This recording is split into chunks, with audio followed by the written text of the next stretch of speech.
And we are asking her permission to use this for our project and to be able to place this upon YouTube. You have my permission. Thank you. I'm Wendy Gretzinger. It was a series of downtown Grand Rapids, and it consisted of buildings as well as the river area with bridges and so on. I got interested in art as a release from my stressful work that I was doing, and I found that art really slows you down and sort of calms you down, so I enjoyed it and I pursued it after that. I love colored pencil and graphite pencil because that's what I started with. And then about a year ago, I changed my attitude about ink and found that ink was really nice to work with, ink and watercolor.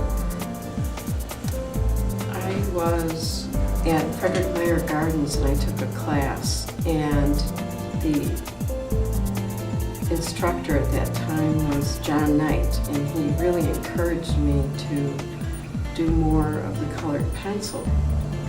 There are two local artists that I really admire. One is John Knight. He's really just inspired me to do things that are beyond my capabilities, but I keep trying, and that makes me develop as an artist. And the second artist is Mary Anderson. She's an excellent artist and has a degree in art, and she's currently teaching me the finite traits of the ink and watercolor medium. I was in the airport in Puerto Vallarta, and we were delayed about 4 hours.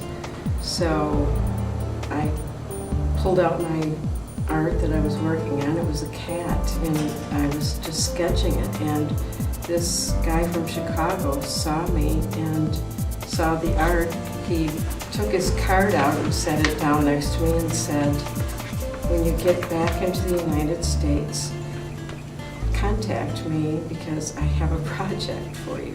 So I followed up, and he wanted me to do a painting of the Middle Eastern Memorial Wall from Marseilles, Illinois, and he wanted it so that he could make copies of it and give it to the families of the fallen soldiers. So I got the photos that he sent me, and I still didn't know what it looked like because I'd never been there. So finally I said, before I send him something, I want to see the place. I drove there with my husband, and when I got back, I started from scratch because it was different than what I had imagined and what I'd seen in the photos. I finally finished it and sent it out to Chicago, and he made them into the paintings for the families of the fallen soldiers. And then he said he liked it so well, he wanted to donate it to the USO. So I said, sure. The USO called me, and they had an induction ceremony where they unveiled it, and then they hung it on their wall, and it's been hanging there ever since. They thought enough to pay money to buy something that I made.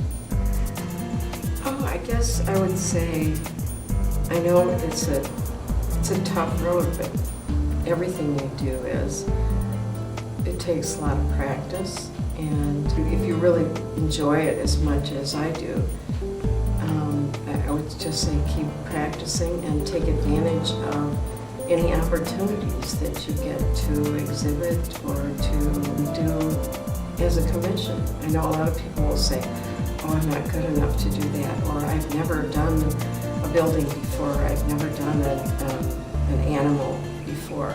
But if you don't try, then you'll never get there.